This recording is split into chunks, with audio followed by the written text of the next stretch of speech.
2 number, শ্রমিকের পয়সা যারা মেরে খায় তাদের বিরুদ্ধে বাদী হবেন কে? শ্রমিকের গায়ের ঘাম শুকানোর আগে তার পয়সা তাকে দিয়ে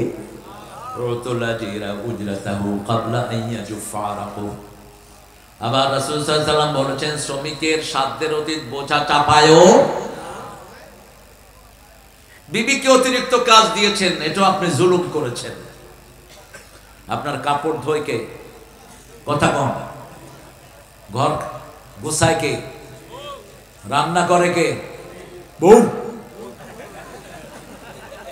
গুড়া ফোয়া করলে লালন পালন করে কি? বউ। অনেকে হরেন নবাব জাদা সলিমুল্লাহ কুতকুত টিয়া খোগা খামাই ঘরে যায়। এখন তো হাতের মধ্যে ডলাডলি, আগে টিভি চাইতো। আহা, কত ঘন্টা আপনি দিচ্ছেন আপনার ইন্টারনেট, একটু খেয়াল করেন তো। কত সময় দিচ্ছেন, কি দিবেন সময়ের জবাব? 3 নাম্বার, যারা স্বাধীন ভূমিকে বিক্রি করে দেয়। আপনাদের প্রধানমন্ত্রীকে একটা ছোট্ট ধন্যবাদ দেই, শিক্ষামন্ত্রীকে সরাইয়া দিছে আরেক জায়গায়। শিক্ষামন্ত্রী জানেই না ধর্মীয় বইয়ের শেষের পৃষ্ঠায় কার ছবি? দুর্গার ছবি। দুর্গার ছবি, দুর্গা। জানোস না তুই? জানোস না কে? তোকে না দেখে আর চাপা হয়েছে নাকি? কয় ভুলে চাপা হয়েছে। তো ভুলে মক্কার ছবি যেতে পারলো না? কোন ধর্মের কোন ভিত্তি নাই ইসলাম ছাড়া। ঈসা আলাইহিস সালাম আসবেন, রাসূল বলছেন সব ধর্মকে হত্যা করে দিবেন। সব ধর্ম, যেগুলো ধর্ম বানিয়েছে এগুলো আসামির কাঠ গলায় দাঁড়িয়েবে। যেগুলো নতুন দল গঠন করেছে সবগুলো মুশরিকের কাতারে দাঁড়াবে। কেন? আল্লাহ দল দেওয়ার পরে তুই দল করলি। তোর এই অধিকার দিয়েছে কি? আল্লাহ দলের নাম কি? আরো জোরে বলেন। মৃত্যুর পরে জিজ্ঞাসা করা হবে মা দিনুকা, কি বলবেন? দিনী না হয়েন দিনী কমিউনিস্ট পার্টি। দিনী কি হবেন? তখন ফেরেশতা জিজ্ঞাইব তোমার নেতাকে, তখন কইবেন সাইয়েদুল লেলিন। কারণ কমিউনিস্ট পার্টির নেতাকে লেলিন, আর ইসলামের নেতাকে সাল্লাল্লাহু আলাইহি ওয়াসাল্লাম। শ্রমিকের কাজ করতো শ্রমিক, এক শ্রমিক পয়সা নেয়নি, পয়সা মালিকের হাতে দিয়ে সে বাড়ি চলে গেছে। তার অনেক কাজ ছিল। শ্রমিক মালিক চিন্তা করলো পয়সাগুলো বসায় রেখে লাভ কি, আমি কিছু ব্যবসা করি। ব্যবসা করতে বরকত দিয়েছেন কে? এই পয়সা দিয়ে ব্যবসা করেছেন। ছাগল, উট, ভেড়া, দুম্বা বাড়তে বাড়তে একটা চারণ ভূমি ভরিয়ে ফেলেছেন।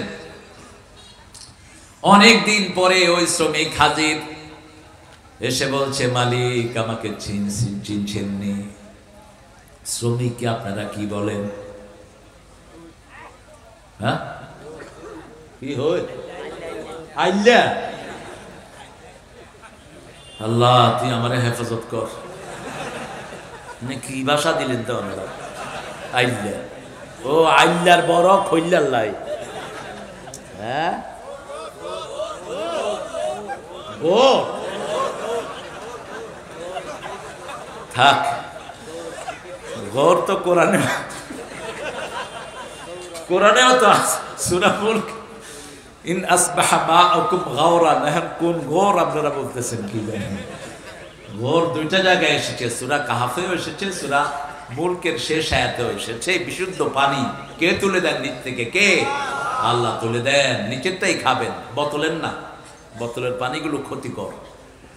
বলছে শোনো, তুমি ওই শ্রমিক, ওই যে ক্ষেত, আমার সাথে খেতে আসো, যতগুলো দেখছো সব তোমার। বলতে আতাস্তাহজিউনি, তুই কি আমার সাথে মশকরা হর? হাদিসের শব্দ কি করো? মশকরা করো নাকি? আমি একটা না একখানা পয়সা তুই গেলাম, তুই কিনলে এতগুলি আরে দাও। মালিক বলছে শোনো, তোমার টাকা নিয়ে আমি ব্যবসা করেছি, বরকত দিয়েছেন কে? এই মালিক এখন একটাও হয়তো খুঁজে পাওয়া যাবে। শ্রমিকের কষ্টে জান শেষ। কত শ্রমিক না খেয়ে মরে যাচ্ছে, ঠিক না বা ঠিক?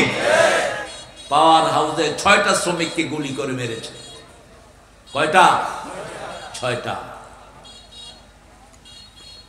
প্রথম হিসাব হবে নামাজের, বিচার হবে রক্তের। কেন রক্ত প্রবাহিত করেছো? শ্রমিকটা দাঁড়িয়ে বলবে বেআইয়ে জামবিন কুতিলাত আল্লাহ, কেন আমাদেরকে হত্যা করা হয়েছে জিজ্ঞেস করেন। কি মাস ছিল?